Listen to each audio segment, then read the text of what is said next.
Good morning, First Church. I'm glad you guys are here. Let's go ahead and stand. We're going to get into some worship.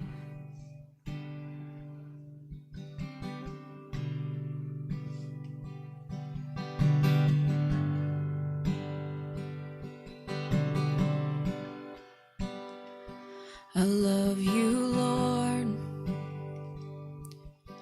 for your mercy never fails me. All my days I've been held in your hands. From the moment that I wake up until I lay my head, oh, I will sing of the goodness of God. And all my life you have been faithful. All my life you have been so, so good. With every breath that I am able, oh, I will sing of the goodness of God. I love your voice. You have led me through the fire. And in darkest nights, you were close like no other. I've known you as a father. I've known you as a friend. And I have lived in the goodness of God. And all my life you have been faithful. All my life you have been so, so good. With every breath that I am able, oh, I will sing of the goodness of God. Your goodness is running after, it's running after me. Your goodness is running after, it's running after me. With my life laid down, I'm surrendered now. I give you everything.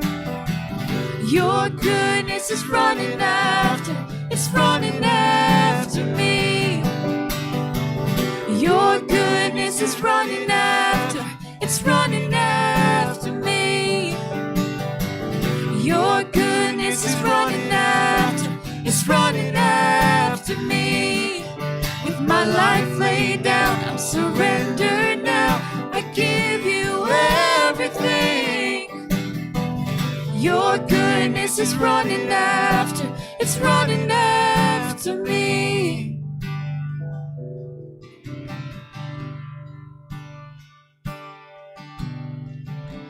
And all my life you have been faithful. And all my life you have been so, so good. With every breath that I am able, oh, I will sing of the goodness of God. Oh, I will sing of the goodness of God.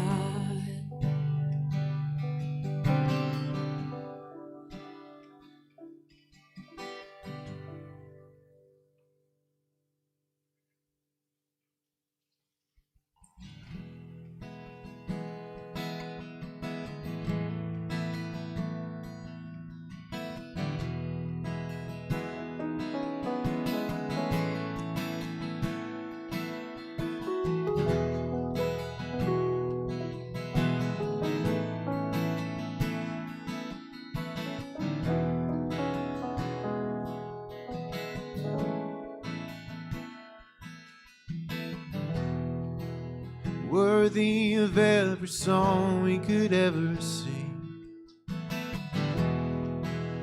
worthy of all the praise we could ever bring. Worthy of every breath we could ever breathe. We live for you.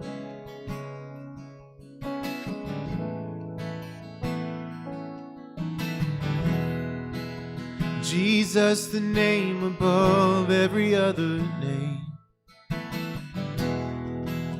Jesus, the only one who could ever save.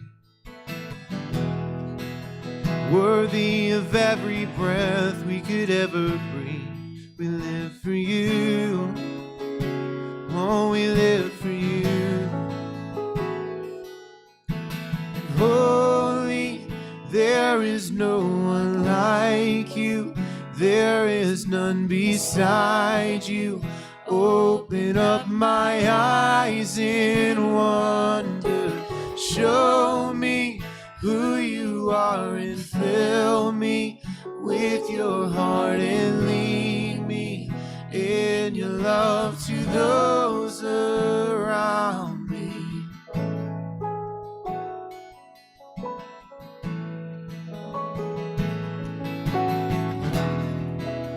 Worthy of every song we could ever sing. Worthy of all the praise we could ever bring. Worthy of every breath we could ever breathe. We live for you. Oh, we live for you. Jesus, the name above every other name. Jesus, the only one who could ever save. Worthy of every breath we could ever breathe. We live for you. Oh, we live for you. Holy, holy, there is no one like you. There is none beside you. Open up my eyes in wonder. Show me who you are and fill me with your heart and lead me in your love to those around me. Holy, there is no one like you. There is none beside you. Open up my eyes in wonder.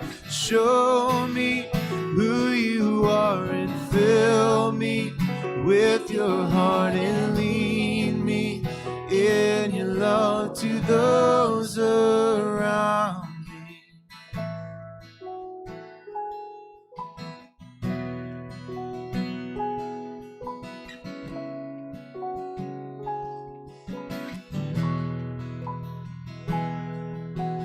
And I will build my life upon your love. It is a firm foundation, and I will put my trust in you alone, and I will not be shaken, and I will build my life upon your love. It is a firm foundation, and I will put my trust in you alone, and I will not be shaken. Holy, there is no one like you. There is none beside you. Open up my eyes in wonder. Show me who you are and fill me with your heart and lead me in your love to those around me.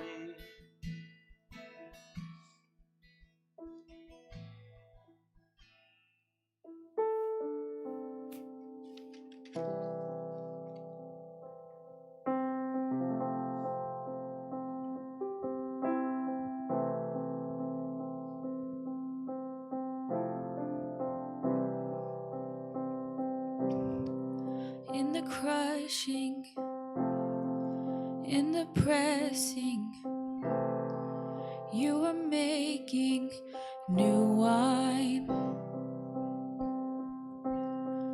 In the soil I now surrender. You are breaking new ground. So I yield to you and to your careful hand. When I trust you, I don't need to understand. Make me your vessel. Make me an offering. Make me whatever you want me to be. I came here with nothing but all you have given me. Jesus, bring new wine out of me. In the crushing, in the pressing, you are making new wine. In the soil I now surrender. You are breaking new ground. You are breaking new ground. Make me your vessel. Make me an offering. Make me whatever you want me to be. I came here with nothing but all you have given me. Jesus, bring new wine out of me. Jesus, bring new wine out of me. 'Cause where there is new wine, there is new power, there is new freedom, and the kingdom is here. I'll lay down my old flames to carry your new far today. 'Cause where there is new wine, there is new power, there is new freedom, and the kingdom is here. I lay down my old flames to carry your new far today.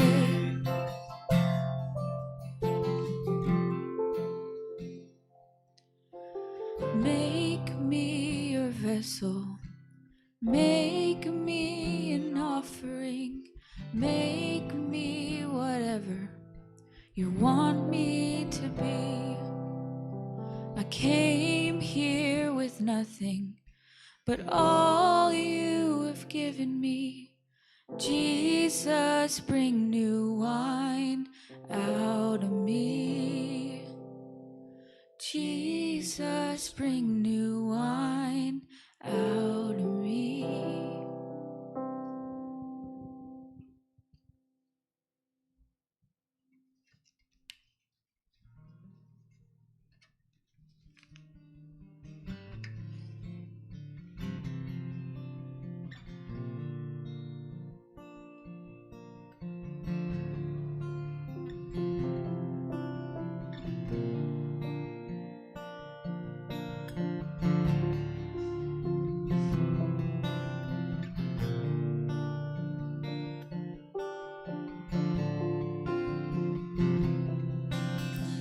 God of creation, there at the start, before the beginning of time.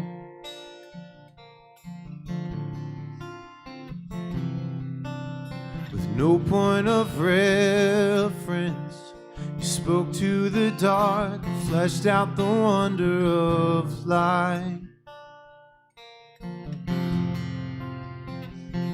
And as you speak, 100 billion galaxies are born.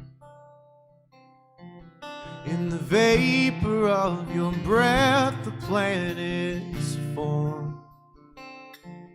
If the stars are made to worship, so will I. I can see your heart in everything you've made. Every burning star, a signal fire of grace. If creation sings your praises, so will I.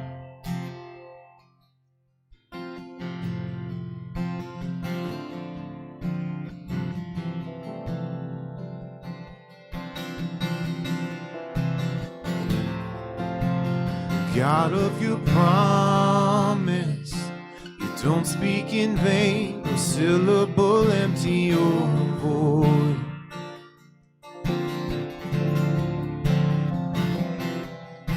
For once you have spoken, all nature and science follow the sound of your voice. Ooh, and as you speak, 100 billion creatures catch your breath, evolving in pursuit of what you said. If it all reveals your nature, so will I can see your heart in everything you say. Every painted sky, a canvas of your grace. If creation still obeys you, so will I.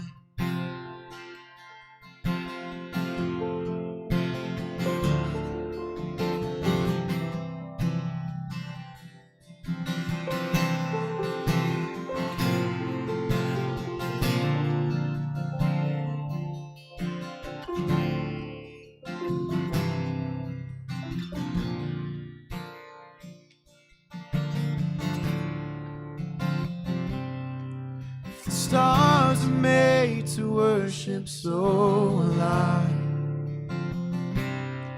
If the mountains bow in reverence, so will I. If the oceans roar your greatness, so will I. For if everything exists to lift you high, so will I.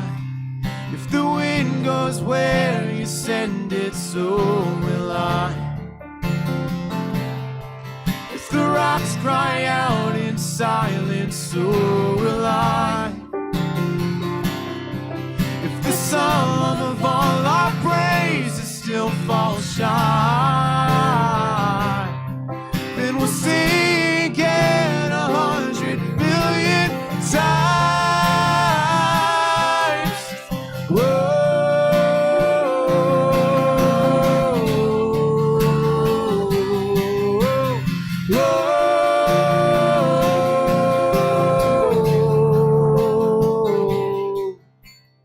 God of salvation, you chase down my heart through all of my failure and pride.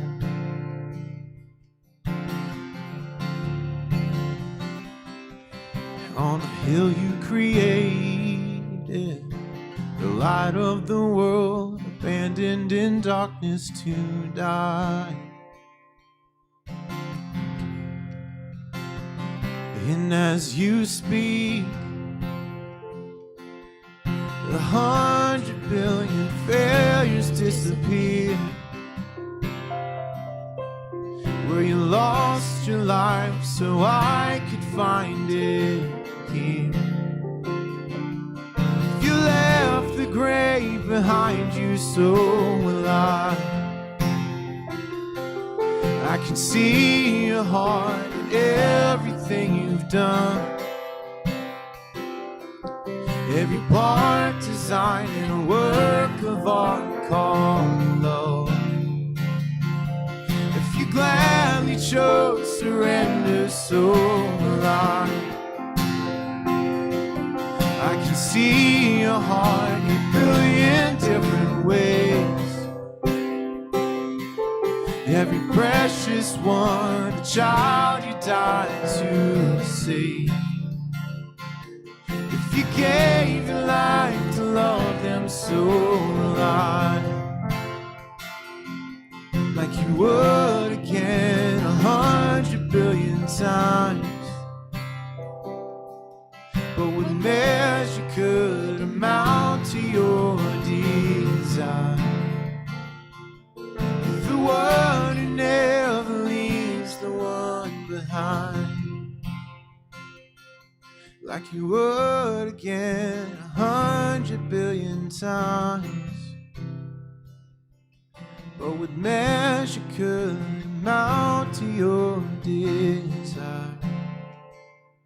The one who never leaves the one behind.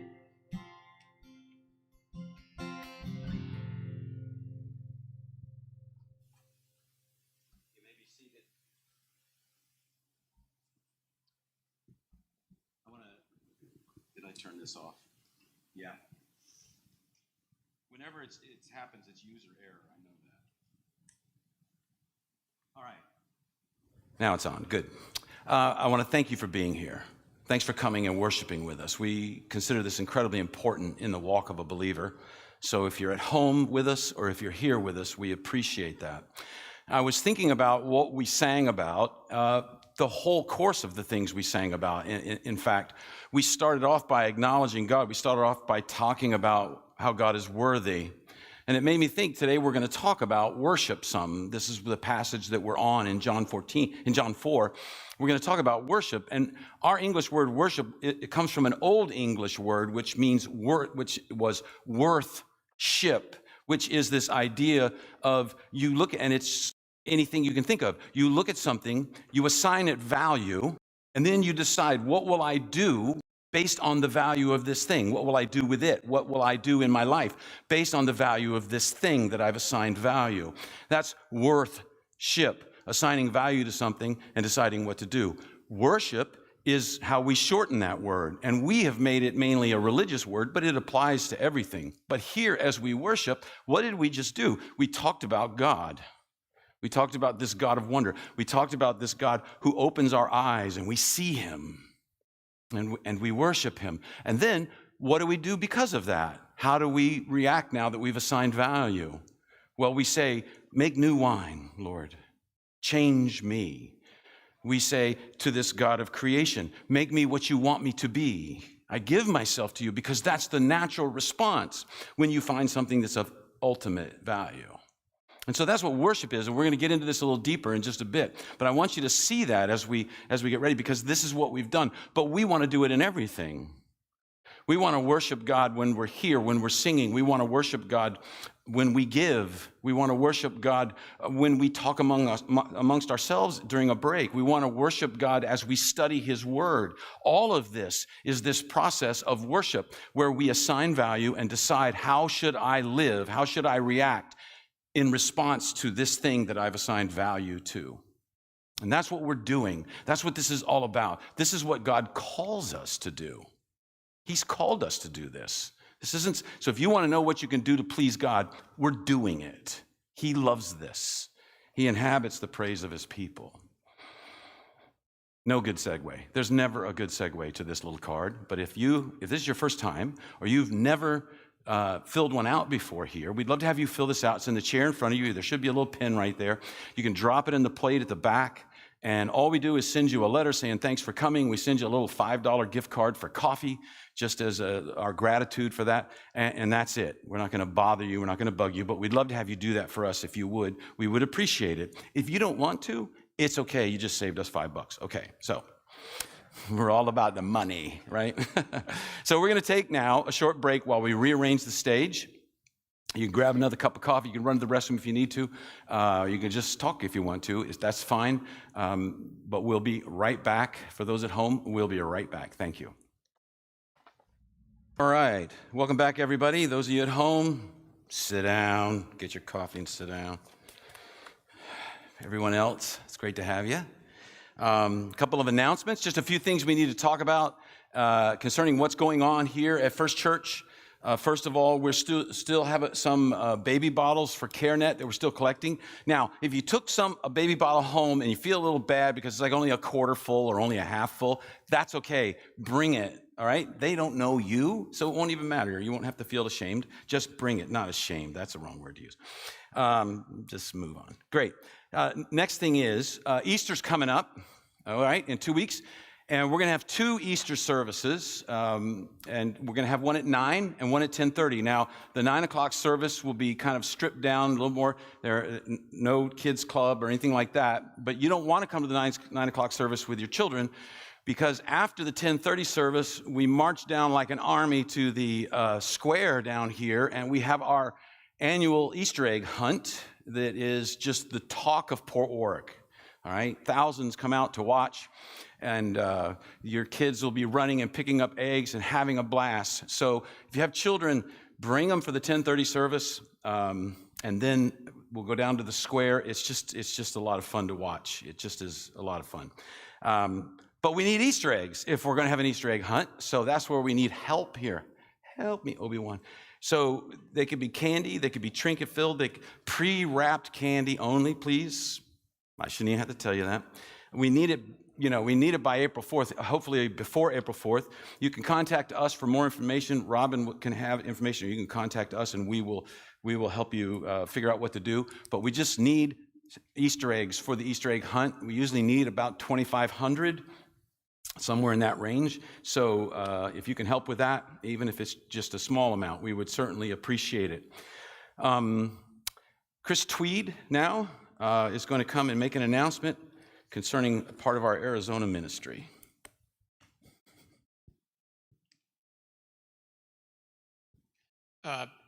Bob, sometimes I wonder why you make the announcements you do. Pre-wrapped candy only. Have you ever had someone who's come with eggs full of candy that they've made themselves and post-wrapped?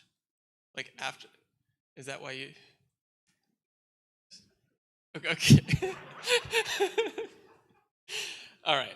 I'm making an announcement on behalf of Bill and Grace Manning, who run the Hidden Springs mission in Arizona, to a Navajo reservation there. And they're planning on running a summer camp for the group there.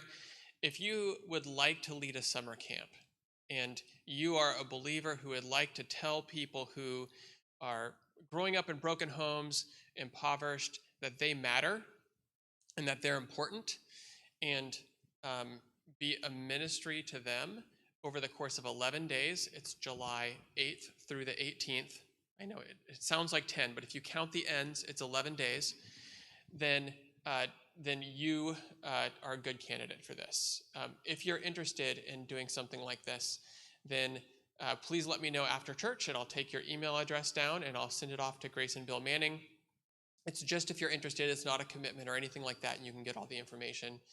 It'll cost $325 for all of your expenses on site. It doesn't include your travel, but we can help you fundraise for that if you'd be interested in that. But this would be a great time. If sometimes people hear this and they're college students and they think, no, I've got plans for the summer. But if you don't have internship plans, this is just 11 days where you could make a big difference, and you could make a big difference in the life of kids during this time. And it's not very expensive for an experience that you will remember, but also, more importantly, you'd be able to affect the children there. You'd be doing things like going to a lake, paintball, hiking, doing a ropes course. And if you're a working adult and you've got 2 weeks off and you want to get away, this would be a great chance to have an impact while you get away as well. So you can give me information. I'll be around the front at the end of church. Also, if you're online and you're listening and you're interested in this, but you don't have the chance to give me your information, you can send me an email. My email address is christweet@gmail.com. So it's 11 characters, CHRISTWEED,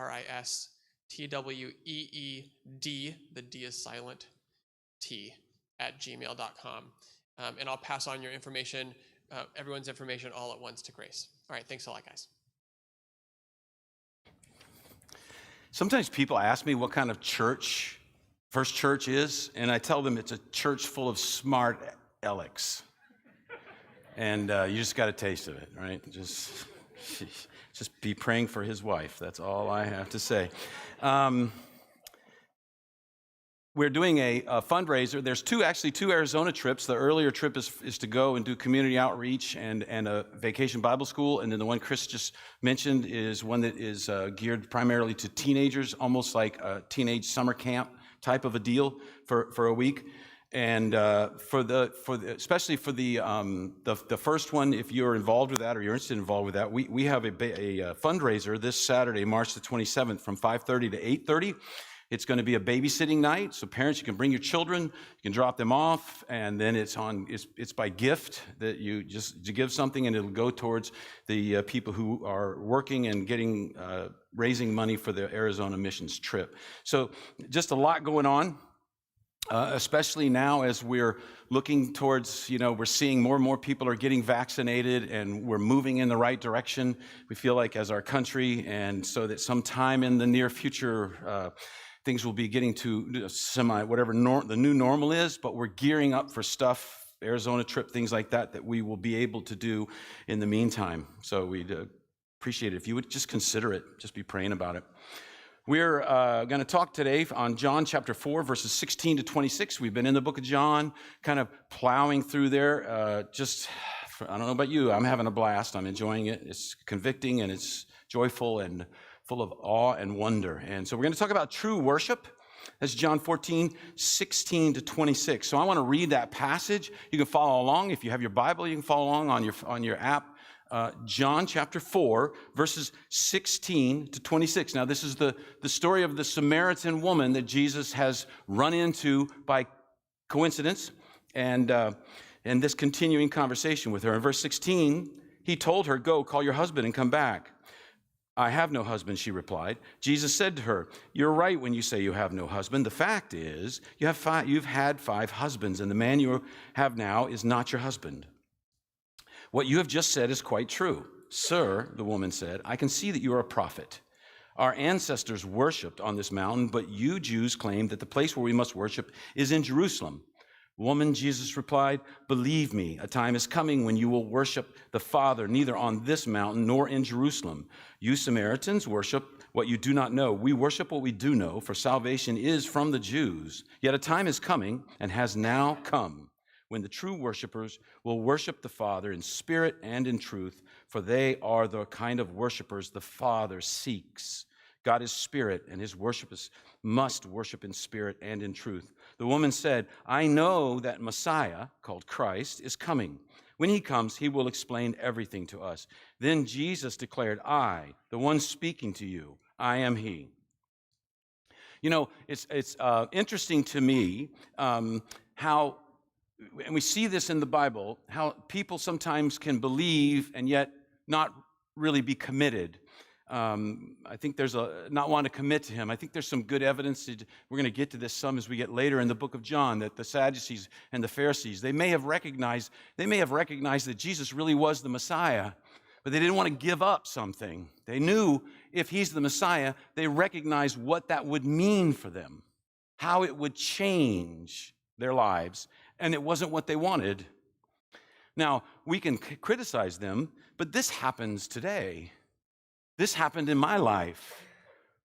When I saw God working in my family, I didn't grow up in a Christian family, but when one of my brothers got saved, I was stunned by this and didn't understand it. And then my mom got saved, and then there's 3 boys, and then my oldest brother got saved. And that was a big thing for me. I really looked up to my oldest brother. I thought he was awesome. I like to follow him. I like to learn from, I just wanted to be like him. And he became a Christian, and I was so upset. I was so disappointed. And I've mentioned this before. I can remember in my room going, "I will not follow you." And when you think about that, what a crazy thing to say. What a crazy thing to shake your fist at God. Because what you're doing is you're admitting there is a God who, if there really is a God, he deserves to be followed. He deserves to be worshiped. And you're saying, "I see you, and I don't want you," or "I hate you."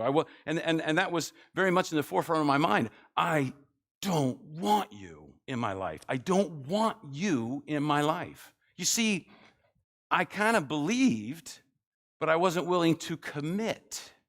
And there's a huge difference there, because committing then involves cost. Committing then involves whatever it takes to follow whoever you are.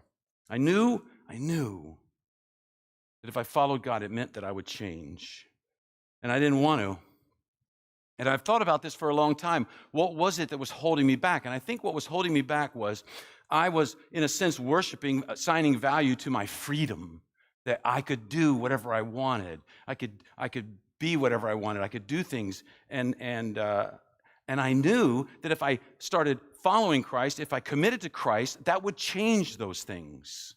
Because some of them were hurtful things. Some of them were not good things. And I knew I would have to change. So in a sense, we just talked about worthship, assigning value, and then figuring out, if I assign this value, what does that mean for my life? I assigned value to my freedom to do whatever I wanted, because I figured that then if I could do whatever I wanted, then I would do what I could just do it. And I knew that if I committed to Christ, I would lose that, and I felt like I would lose my freedom. What I've since found out is that it opened up a whole new world of freedom to me, because what I realized was my freedom that I love so much had entrapped me. And it had caused me to get into this loop of terrible things that were hurting others and hurting me. And then when I wanted to stop doing those things, I couldn't stop doing those things because I was trapped. And then I came to Christ, and he gave me real freedom to begin to break loose from those chains, to begin to break free from those things that had entrapped me. And so when we talk about worship, we have to understand we all do it. We're made to do it. It's wired in us. We can't help it. We're going to worship. We just have to figure out what we're going to worship. So when we look at this passage, what it is it opens up, shines light on this and shows us in a real life person how this process takes place. Remember, Jesus has been talking to her, and already they've had to go over a number of barriers. They'd have to go over cultural barriers, the hatred between Samaritans and Jews. They had to go over a gender barrier. She's a woman, he's a man. They're not supposed to talk. They had to jump all these barriers to be able to have this conversation. And it's interesting, Jesus willingly broke those barriers down to have this conversation. He wanted to talk to her, and she was surprised by it, but she was willing to go along. And then he introduced to her this concept of living water, and she's having trouble understanding what living water is. He's talking about a spiritual thing that will satisfy a thirst that's in her that can never be quenched, and this is the only thing that will do it. And she's struggling with this, and so she finally says, "Well, just tell me where I find this water. What's?" And he realizes, Jesus knows everything. He realizes, okay, she's thinking so literally, she's not getting it. So he shifts tactics here, and so what we're going to first look at is this is the look in the mirror. I thought of this because, in James chapter 1, James tells us the Word of God is a mirror, and it tells us the absolute truth about ourselves. It doesn't disguise it. It doesn't, the only thing, if you want to know how you really look, you got to look in a mirror. If you go to your friends and you say, how do I look? They'll say, generally speaking, they'll kind of hedge it a little bit or whatever, and husbands and wives know how this work happens all the time, and the mirror is going to tell you the truth. And if you get close enough, it's going to tell you the absolute truth, right? You can see everything so close when you get close to a mirror. And so here, Jesus, he's the living Word of God. He's going to be the mirror for her. And we'll see how this happens, because she's been thinking on a very physical level. And Jesus is laying this foundation to tell her, I can quench your deepest thirst, your thirst for love, your thirst for purpose, your thirst for meaning.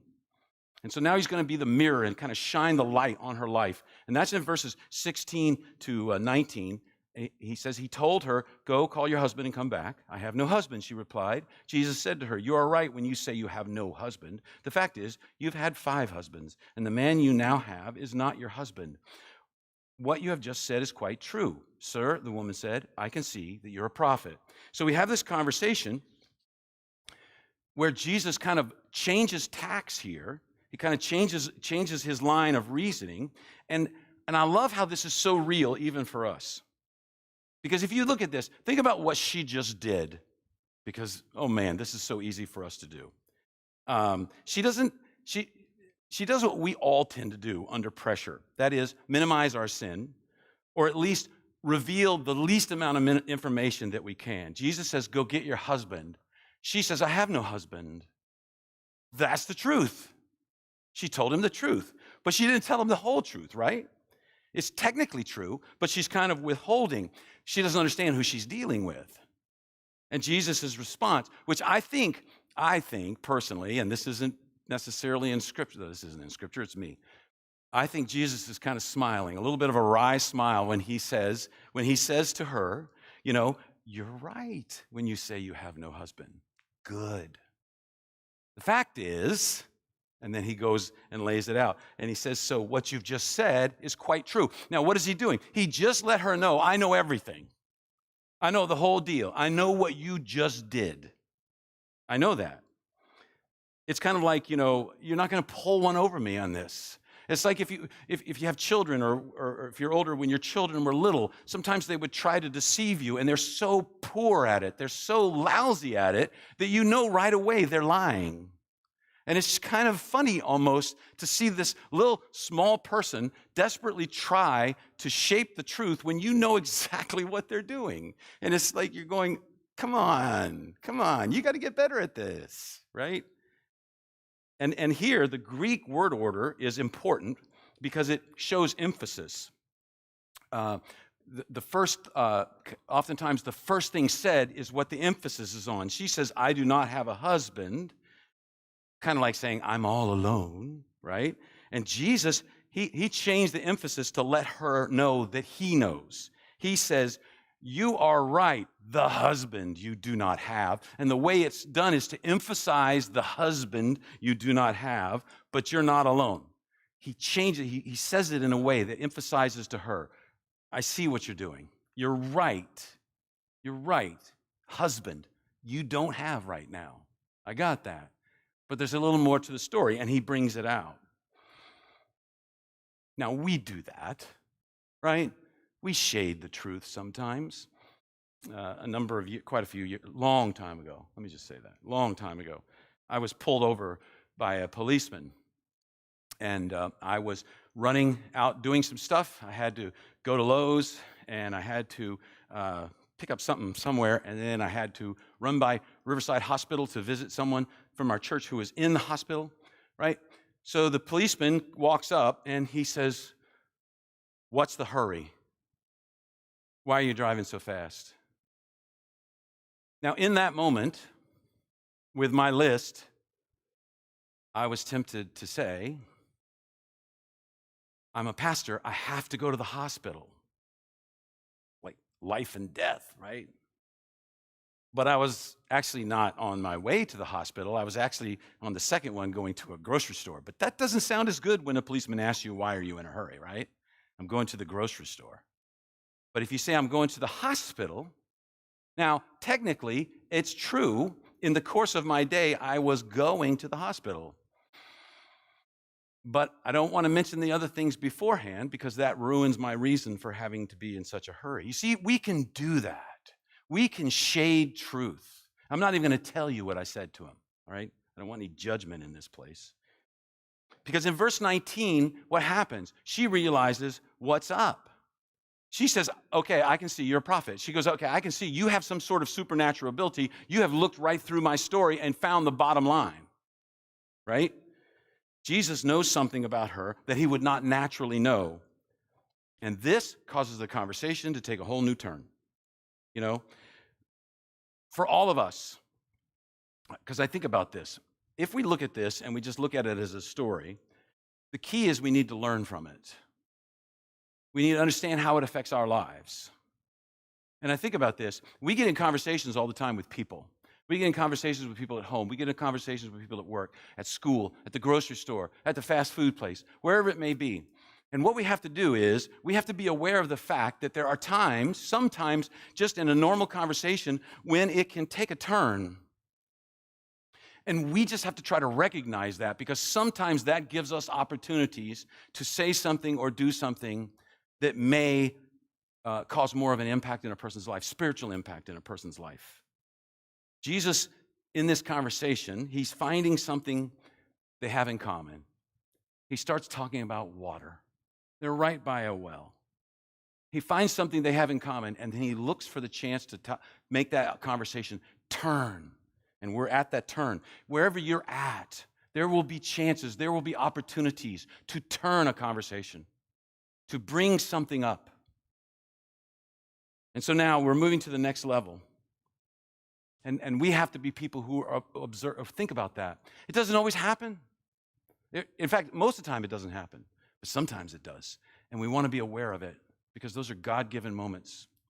Those are those, we talk about the two different kinds of time, kairos, and kairos is those moments, kairos time is those moments that have special meaning rather than chronos, which is just time, tick, tick, tick, tick, tick, just regular old time. Kairos is a word used in the New Testament that means occasionally there's a moment in time that has incredible potential for a person's life. And God says, I bring you kairos moments in the course of your life. Look for them. Look for them. And so here's one of those moments. She is now aware that there's more going on here than she realized. And she, to her credit, this woman has been very open, very honest in a sense. For most of it, she's been willing to converse with him, someone she would normally hate. And she says, I see you're a prophet. I see that. I acknowledge that you are special. Jesus has caused her to, in a sense, look at the mirror and face something. And the fact that he did that, she is now open to what he has to say. And so she continues. She says, our ancestors worshipped on this mountain, Mount Gerizim, which is, this well is right by. You can still go there. The well is still there, and the mountain is still there. And they're right there. When you're near the well, this mountain kind of looms right over there. All right? Our ancestors worshipped on this mountain, but you Jews claim the place where we must worship is in Jerusalem. Woman, Jesus replied, okay, let me just say this real quick. This is not a derogatory term. It sounds bad in English. But this is something he used for his mother. This is something he used for people he cared about, for people he loved. This is a common way of expressing, in a sense, respect. It would almost be like saying, favored person. It's an uplifting word, not a tearing down word like it would sound in English, which it does sound in English. Woman or favored lady, Jesus replied. That sounds weird too. Believe me, a time is coming when you will worship the Father neither on this mountain nor in Jerusalem. You Samaritans worship what you do not know. We worship what we do know, for salvation is from the Jews.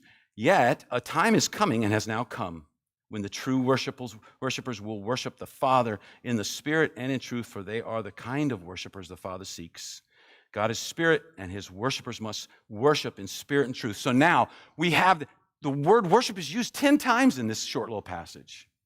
We have suddenly an emphasis on a word that is just so overt, that is so important. She mentions it and Jesus hammers it. He's going to talk about worship. And worship is a big deal to God. That's why this is being said so much right here. She wants this prophet to answer a theological question. Where does true worship occur? To solve a theological dispute, a dispute between the Samaritans and the Jews, a dispute that has cost, some estimate, maybe thousands of lives in cross-border incursions and attacks and murders.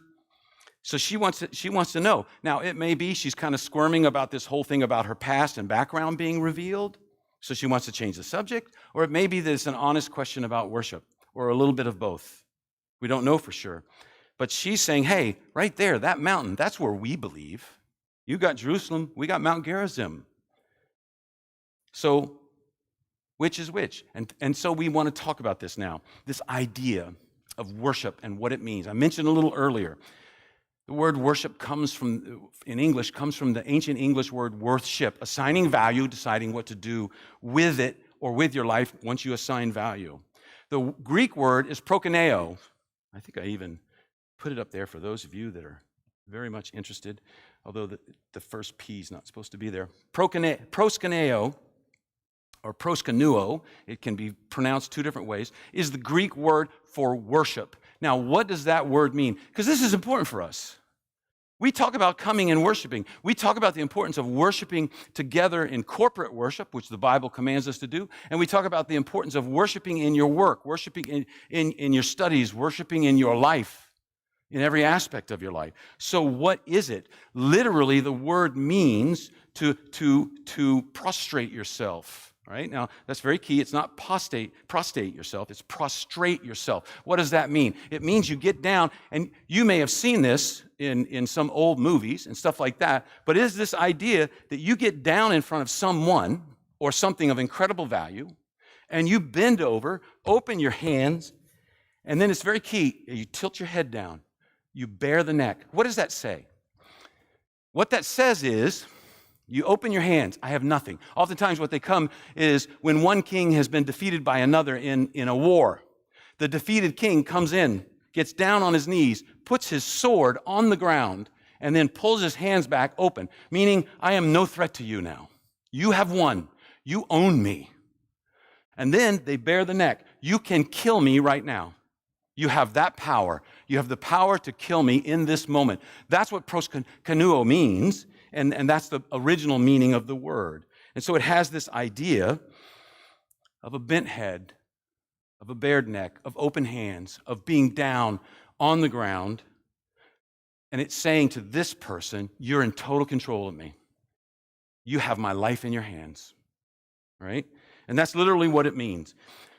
It began to evolve even in the Greek, with the Greek language, to be this idea of recognizing someone or something of superior value, to reverence them, to respect them, to put things into perspective based on them. So this is the idea of worship. This is why we come and worship God. We reverence him. We respect him. We think through, what's my perspective going to be now based on him? We come before him with open hands. I come with nothing, Lord. I have nothing I can give you that would change how you love me. I have nothing I can give you that can earn anything from you. It's all you. We bend our head down, in a sense, saying, Lord, you're the author of life, and you're the finisher. I am yours. This is what we're talking about when we talk about worship. I think about that in terms of the idea of that old English word of worthship. That is, assigning value to something, evaluating it. I don't know if you've ever watched, there's this NPR program called Antiques Roadshow. I love to watch it. I like to watch it. It's fun to watch. It's fun to see people bring in all their stuff. And some of it's, 90% of it's just junk, but they show you the stuff that's like really good stuff. And I love that process, you know. And they say, well, where did you get this painting? And I said, well, I don't know. It's been in our family. Sometimes it's hung on the wall. Sometimes we just throw it in the attic because it's not that important to us. Well, this painting's worth $300,000. No. And then comes the biggest lie that's ever uttered in the history of television. I will now so much more respect it while it hangs on my wall. That thing's not hanging on her wall, right? They get this, they're like, oh my goodness, right? And then because it would seem so, so low class to say, I'm going to sell it, they say, oh, it's so good, I love it, I'll hang it, and we'll put it in a place where the whole family will see it, and everyone will see it. And as soon as the TV cuts to the next person, they're like, who wants this picture? $300,000, give it to me right now, right? I mean, I think that's what's going on, honestly. When you see that kind of stuff. So that's what's going on. What happens there? You come with something, maybe it's worth something, maybe it's not. You find out it's worth a lot. And what happens if that happens in your life? If you think about that. If somebody says, this painting that you just thought was something your grandparents gave you was painted by the French master, Inspector Clouseau. He painted that painting. That painting's worth $300,000. And you're like, oh my, yes, right? Your entire attitude towards that painting now changes, doesn't it? Is that going back in the attic? No. The first thing you can do is you're going to insure it. The second thing you're going to do is, you're going to find some way of keeping it secure so the grandkids or your kids don't mess with it and throw up on it or something and ruin it, right? You do that because, and what happens? Suddenly, if you're talking to that art expert, you see the beauty. If you ever watch that show, what they do is they go, look, see these brush strokes? that he invented these types of brushstrokes. This is masterful. And you're going, that piece of, oh, the brush, I see it. You begin to see it, and you really do begin to go, wow, this is special. So you see the beauty in it. Suddenly, you're aware of the fact this is extraordinary. What's the second thing that happens? You see the value in it, right? This guy just told you 300 grand. And you realize the implication for your life if that's true. If I take a painting, he says 300 grand, I think, oh, what's the implications of my life? Here's the first implication, Mustang GT. That's the first thing, you know. That's where my mind went. You start thinking, what's the implication for my life? Oh, we're going to go away. We're going to Cancun, baby. You know, that's what would happen. And so suddenly you see the beauty in it. The second thing is suddenly you realize the value of it and the implications of that value, because what happens, that value is a power that you did not have before. You suddenly have tapped into, and you just think this is the word worship. Suddenly you've tapped into a new power you didn't realize you had. And you didn't do anything to create that power. That power has been given to you in the form of $300,000, right? And your behavior towards the painting changes, right? You don't stick it back in the closet. You don't sit there and go, yeah, I'll put it back. Here's 300 grand. I'll stick it where the mice are. No, you won't do that. You don't put it where your kids can touch it. You know, your kids, Mom and Dad, can we play with the $300,000 painting? No, right? You're not going to let them do that because now it's not just some painting. You don't treat it casual anymore. You put money into it even. You have it cleaned. You get an alarm system if you need, maybe think about it. You carefully box it up and you protect it from being damaged because suddenly you realize what it's worth. And your whole attitude changes you. What's happened? That art expert just led you in worship. He just caused you to see, or she just caused you to see value and to think through the implications of that value, to see beauty and how it will change your life, to see how your behavior will now have to change because of that painting. That's worship. That's what's going on there. It makes you see. You know, you may have had that painting for years on your wall, sometimes in your attic, sometimes in the bedroom, sometimes wherever you happen to put it. You may not have thought it was that special. And suddenly it makes you see that there is a reality right here in the midst of your life that you did not recognize fully. That's what worship does. That's what worship does for us. So much of the time, we don't understand. We don't recognize the value of what we have in Jesus Christ. And so we don't have the right attitude towards it. We don't live properly in light of it. But when we begin to fill our mind with it, when we begin to understand it, when we begin to worship, it leads to awe, it leads to joy, and that leads to change in behavior. And that's what worship is. And God is so much more than anything we could ever have in this life. We cannot stick him in the attic. He can't be there. He's worth too much. I mentioned before, a few weeks ago, we were talking about trying to grasp the enormousness of God and of what he offers us. And it's because it changes our sense of proportion. Our sense of proportion drives what we worship, because proportion is assigning value.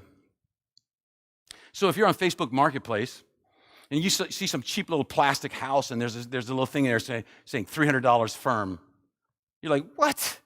$300 firm? I saw that at Walmart the other day for $4. That's ridiculous, right? Why? Because you know the value, and so the proportion is wrong. You spot that right away. Now let's say you're riding your bike, you're going for a walk. You decide to go down. Sometimes my wife and I have done this. We love to just ride down River Road and just look at the beautiful houses there on the water. And you ride along, and some guy comes storming out of his house, and he goes, "That's it. I'm done. I'm done. I will sell you my house for $300. I'll do it. I'll call the realtor right now. I'll sell you my house for $300. And what would you do? Oh, like somebody here's going, yeah, that happened to me. No. What would you do? You'd be like, I'm a little nervous, but yes. Just in case, yes, I will. I will. Why? Because the proportion, you see, you know the value. And in proportion, this is incredibly small. Our sense of proportion drives what we worship. And giving up $300 for you or for me depends on what I see is the worth of the object I'm giving up $300 for. So oftentimes we face things that seem huge to us in our lives. Compared to what? This is the key. Compared to what? Is this huge? Compared to what? We have to do that. We have to understand that our sense of proportion is key here. The key is, what do you compare it to? The reality of God's care for you, the reality of God's love for you, the reality of God's provision for you. When these things become more real, everything else becomes smaller. You begin to go, I'm getting a mansion for $300. What a deal. You begin to see it. Worship enables us to put things in perspective. When we worship, we sang, and when you speak, I'll probably get the words wrong, 100 billion galaxies are formed. That's the God who wants to be close to you. He wants to be intimately a part of your life. He wants to live with you. He wants to spend time with you. He wants to walk with you through everything you go through in your life, through the tragedies and through the triumphs. He wants to be there. The one who spoke and all the galaxies were formed in an instant. That gives us a sense of proportion. So that now, maybe, I'm just being real. Maybe somebody, and I should say this hasn't happened for a long, long time. Somebody sends me an email and says, "You're a jerk. What made you think you could speak well? You misapplied the scripture. You're just terrible."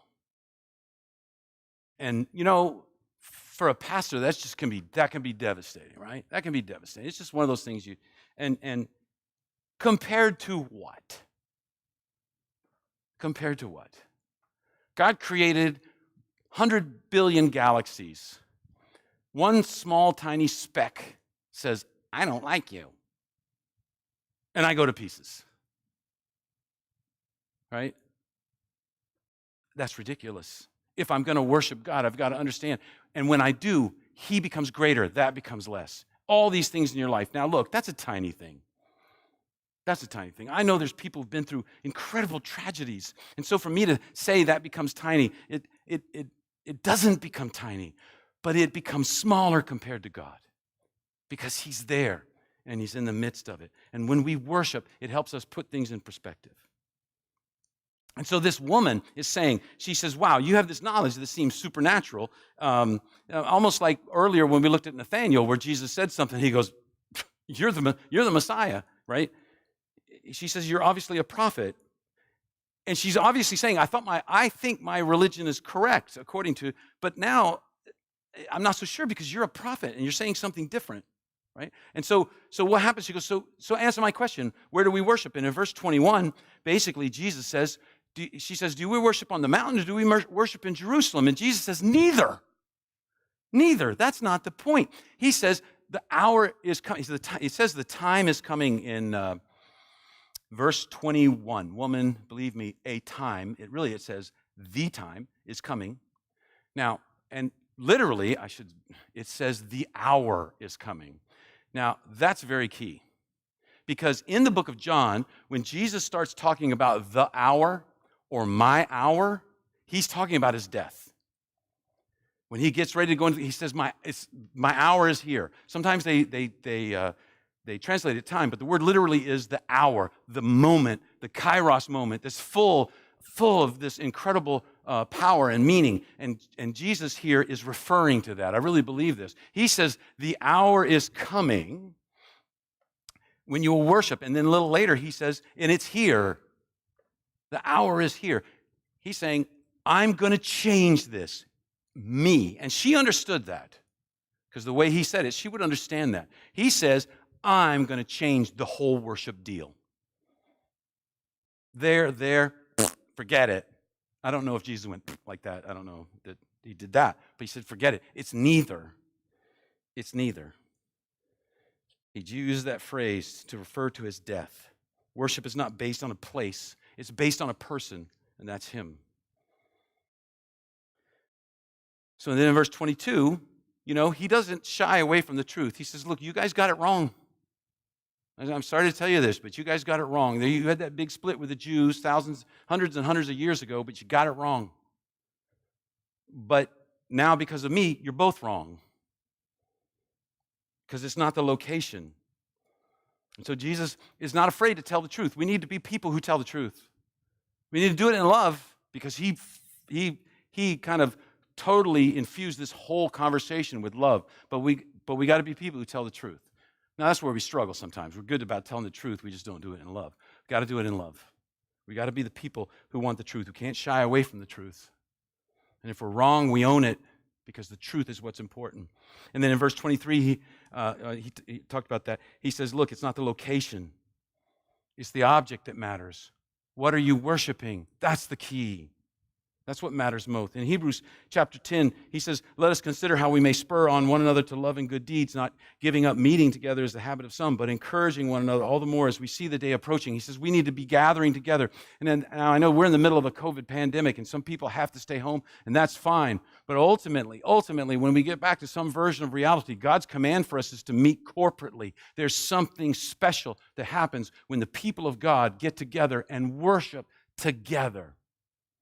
And worship together. Before I was a Christian, a number of times, my mom dragged me to church after she had become a Christian. And I can remember sitting there and going, these people, what is going on with them? But I could see something was happening. There was something different going on that I'd never experienced before. And then, in verse 23, yet a time is coming and has now come when the true worshipers will worship the Father in spirit and in truth, for they are the kind of worshipers the Father seeks. I love that. The Father seeks the worshipers. The God of this universe is seeking people. Seeking people. That's the kind of God he is. He doesn't sit up there and go, which is what all the other gods did. Come to my temple. Give me stuff, and maybe I'll bless you. Give me stuff, and maybe I won't curse you. But come. God says, no, I'm coming to you. That's what's so beautiful in the parable of the prodigal son, is the prodigal son goes away, wastes his father's money, wastes his life, and finally changes, and he starts walking back. And it says the father sees him from afar off. Why? Why? Because he went out every day to the front porch and looked for his boy. And then when he sees them, what does he do? He runs to him. And that is such a cultural thing that a Jewish man would never do. Old men in Israel never ran. It was beneath them. It was unbecoming. It was just unheard of. So for Jesus to write that in there, not only did the father, was he looking, searching for the boy, he ran to him. He ran to him. I want you to know God ran to you at some point in your life if you're a follower of Jesus Christ. He ran to you with open arms.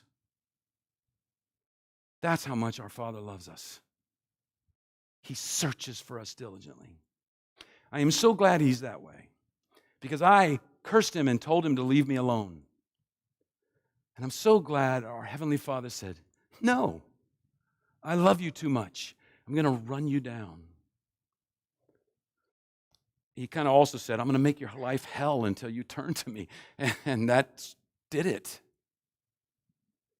Because he loves us. He seeks his worshipers. So the Jews and the Samaritans, both groups, they were focused on external factors. They conformed outwardly to regulations. They observed rituals. They offered the prescribed sacrifices. But when the time came, the hour came, since the Messiah has come, the true worshipers would no longer be identified by where they worship. True worshipers were those who would worship the Father in spirit and truth. And we can fall into that trap. It's so easy for us to begin to look at outward things and to judge on external factors. It's like when God told in the Old Testament Samuel the prophet to go anoint a king. What did he do? He went to the biggest, tallest, strongest guy of the sons of David, and he said, "This has got to be the guy, because this guy can kick anybody's butt." And that's one of the main requirements for being a king back then. You got to be able to kill people, right? And so you got to be him. And God says, "No, not him." Okay, second biggest, all right? Not quite as big. Maybe he's real quick, Nope, not him, not him, not him. And finally, he says, "You got any more sons?" And it's almost, literally in the Hebrew, it's almost like saying, well, there's the runt. There's the little one. And David comes in, God goes, "That's the one that can't pick up the first one's sword. That's the one I want." Why? Because God looks at the heart. Man looks at the outward things. God looks at the heart. When we worship in spirit and truth, the key is our heart. This is where this is happening. We become enamored with strength and power and looks, but God looks at the heart. And worship involves that because it's the core of us. It's the key. It's not traditions. It's not rituals. It's not the place. It's our spirit. And yes, God does want us to gather together in corporate worship at least once a week, because something special happens in that. But it's not that it's this building that makes it special. This building only facilitates the worship that happens when the people come here.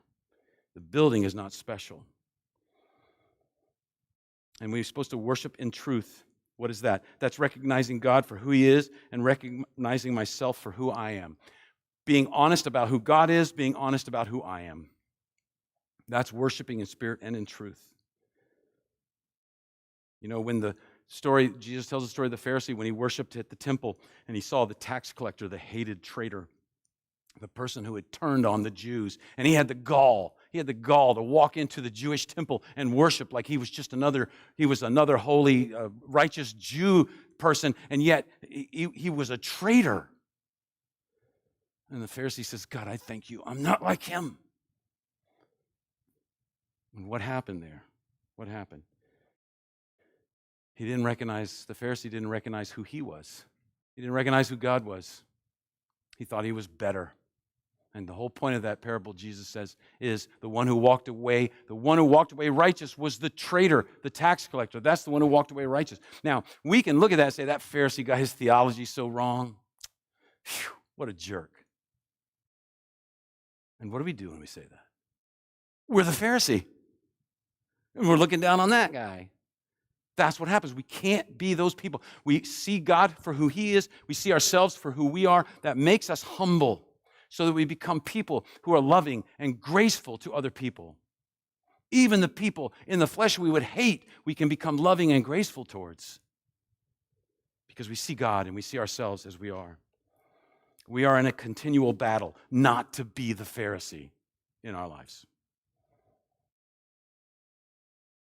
So, the look in the mirror, the question of worship, and then the life-altering declaration. The woman said, "I know the Messiah called Christ is coming. When He comes, He will explain everything to us." And then Jesus declared, "I, the one speaking to you, I am He." See, the Samaritans believed the Messiah was coming based on a number of passages. Deuteronomy 18 has a passage about this coming one who will speak the truth of God and heal the nations, or heal people, bring healing into their land. They believed He would restore true worship. They called Him the Tahib, was the Samaritan word they used for Him, and it means the restorer and the teacher. It's kind of interesting. This woman had a better idea of what the Messiah would be than the Jews did. The Jews thought He'd be a big politician who would declare war and kill people to forcibly bring back the nation of Israel. The Samaritan said, no, He's going to be a restorer. He's going to be a teacher. He's going to come and He's going to heal our land. That's what they believed. And so she says, look, when He comes, He'll answer all these questions. And Jesus says in verse 26, and Jesus declared, "I, the one speaking to you, I am He." Now, sometimes, I want to explain this a little bit in the Greek. And sometimes it sounds like I'm correcting the translators. I don't mean to be correcting. I understand how incredibly difficult it would be to be a translator. This this English is kind of difficult right here. If when you read it, you kind of go, that's a weird way, almost like Yoda. I am he. It's a little different way of reading it, of writing it. But here's the thing. It's way more difficult in the Greek.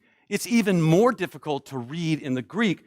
And the reason is because Jesus is making a claim. He's using a title. He's using a name in that. All right? So that actually in the English, it would say something more along the lines. I tried to translate it a little better, and I'm trying to remember where I put that. I don't know. It would be more like Jesus said this: I am is me. All right?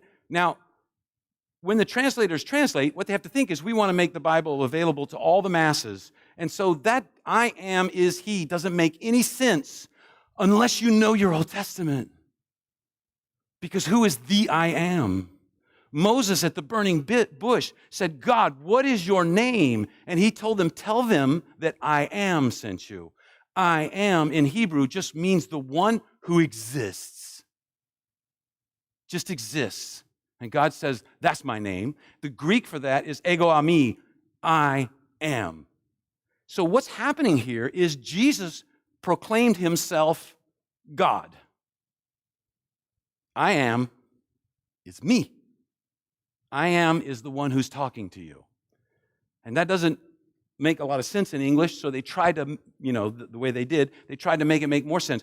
But to someone who knows the first 5 books of the Bible, which the Samaritans and the Jews know, they know exactly what just got said.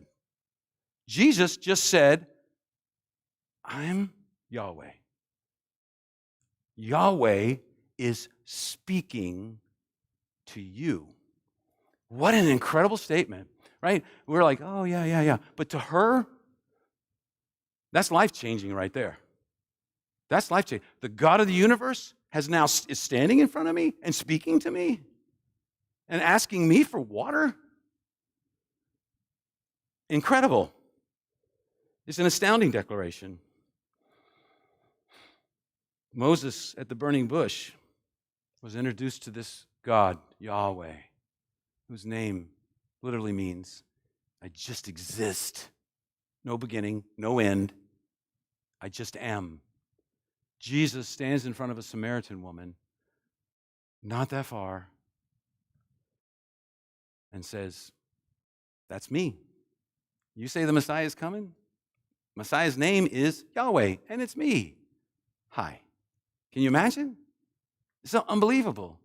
The God of the universe just spoke to her.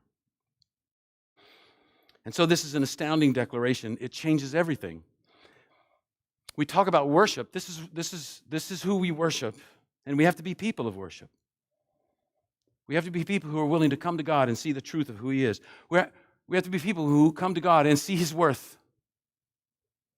People who give Him our grudges, give Him our bitterness, give Him our idols, give Him our resources, give Him our time, give Him ourself. What else makes sense? Nothing else makes sense. If you're talking to the Creator of the universe, you're on your hands and knees with your hands open and your neck bowed, saying, I'm yours. You just do with me what you want. Because if I'm going to assign worth, we're talking about the greatest, worthiest person, being in the whole universe. Nothing else will do. In the book of Isaiah is given this vision of God and of heaven. And he immediately goes, okay, I'm terrible. He says, I'm a worthless person. I'm a wretched man, he says. And God cleanses him. He cleanses him. It's very much like our salvation experience in some ways. And then God is talking in heaven, and He's saying, I have something I need done. Who's going to do it? And Isaiah says, here I am, send me. Why? Because I've decided to assign worth here. I realize you are so much above me that I'm nothing, and yet you love me so much you cleansed me. There's nothing you can ask me that I would say no to. And if you read that, God says, okay, you're going to go to these people, and they're not going to like what you say. and they're going to treat you badly, and they're not going to listen to you, and they're going to tell you you're crazy, and it's going to be a tough time. And I say, it's like, compared to what? Compared to what? Compared to you, that's nothing. What can they do to me? Compared to you, that's nothing. Here am I. Send me. God, send me. I'll do it. I'll do it. And so for us, we gather, we worship, not just here, on our own, at work, wherever we're at. And what are we doing? We are assigning worth to things. And God says, I'm the top. Everything else finds its place under me. Don't let something get above me, because then you've got an idol and it has to be dealt with. And that's what we do. We worship. And we worship in so many different ways. I mean, I don't usually, for people who come, I don't like to put guilt trips on people. I don't like to sit there. But one of the things I think about is that, COVID-19 has changed everything. And it's turned everything upside down. And we've had distance between people. I got my second shot 2 weeks ago, and now, I can hug my grandkids. It's the greatest thing in the world. And my daughter and my kids, and we're moving to where now church is going to start going back, and even maybe hopefully better than it was. We're going to start, more and more small groups want to get started, and we need people who are willing to be a part of a small group or even lead a small group. Our children's church and our nursery is growing. We need help there. Our youth group is beginning to grow. We could use, and we're going to go back now and start having a welcome team. We're going to start needing more help there. We're foreseeing, we really think the signs are there that we will grow in significant ways, so that maybe within the next 6 months to a year, we're going to start having 2 services to try to accommodate everybody that wants to come. And we're going to need help. We're going to need help in a lot of ways. And we need people who are willing to say, okay, God, I'll give it a shot. I'll give it a shot. And I'm not saying sign up today. I'm saying be thinking about how God wants to use you in the life of this church, or maybe somewhere else. Maybe somewhere else. And if it is, it's okay with me. I just want you to serve God. That's all. And so we have this opportunity now. We worship. We see God for who He is. We assign worth. And as soon as you assign worth to something, the implication is, how will you change? What will happen? What's going to happen in my life because of the worth that I've assigned to this God who created the universe and yet came and died for me? How am I going to assign worth there? Let's pray. Father, we thank you for your word. Lord, it thrills us, it convicts us, it brings us to tears, it makes us laugh with joy.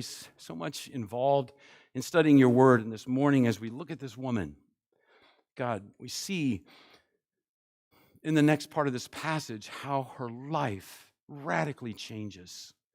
And we know from history that the radical changes spread in that area, that you used her to evangelize thousands and thousands of people. And so, Lord, we want to be that person. God, we want to be that person. And we struggle sometimes with letting other things get in the way. But God, I know for people here, we want to be used by you. We want to see people's lives change through you and through your use of us. And so we say, Lord, here am I, send me. Now, God, as soon as I say that, I'm afraid you're going to ask me something I don't want to do. But I want to say it anyways. And for everyone here, Lord, give us the courage to assign the proper worth to you and allow the changes to take place that have to come because of that. And we are always, always, always quick to tell you, thank you. We give you the glory, Lord, because you're a good God. In Jesus' name, amen.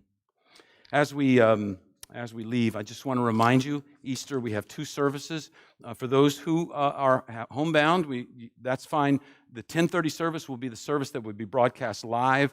I look at the 9 o'clock service as just my practice time, and then I'll really have it together at 10:30. And I just appreciate that you're here, not just me, but as a part of the ministry of this church. And we thank you that you're here and that you are a part of this and you worship with us. This is a special time for us and for God.